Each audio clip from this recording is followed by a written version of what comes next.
controversial finish to the Spanish Vuelta. The final stage of the prestigious Spanish Vuelta cycling race took an unexpected turn on Sunday as pro-Palestinian protesters made their voices heard.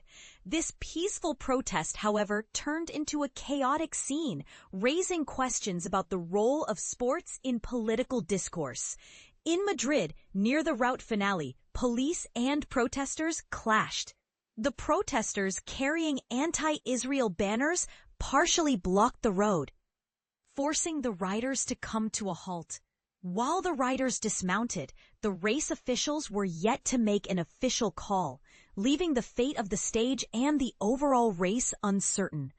Jonas Vingegaard, riding for Visma Lease bike, was poised to claim victory, having extended his lead over Joao Almeida on the previous day.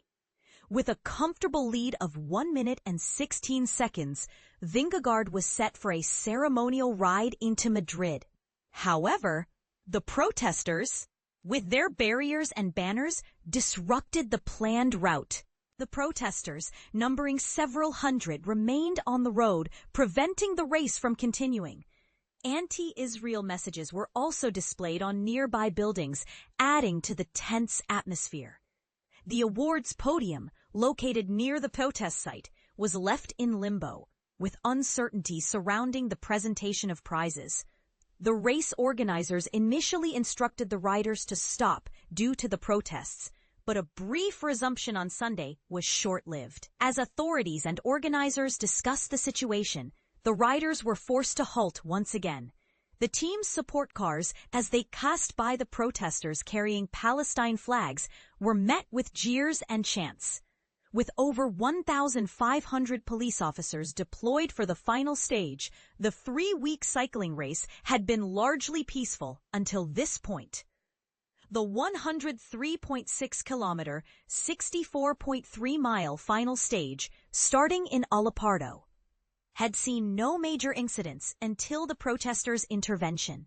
A diplomatic battleground on wheels. The Grand Tour event, which had turned into a diplomatic battleground, was heavily disrupted by protesters opposing the presence of the Israeli-owned team, Premier Tech. Over the last 11 days of racing, 7 stages were either cut short or interrupted, with more than 20 individuals detained by police.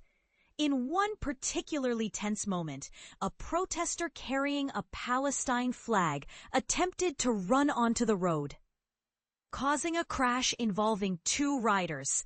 While they continued, one rider was forced to withdraw from the race.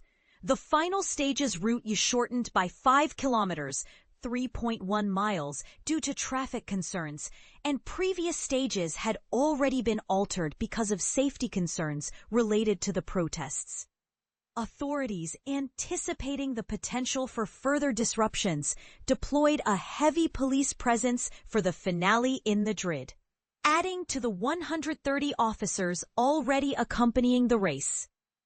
Military-style trucks, officers in riot gear, and horse-mounted police were visible along the route. With an estimated 6,000 protesters expected in the Spanish capital, alongside approximately 50,000 fans, the stage was set for a tense conclusion.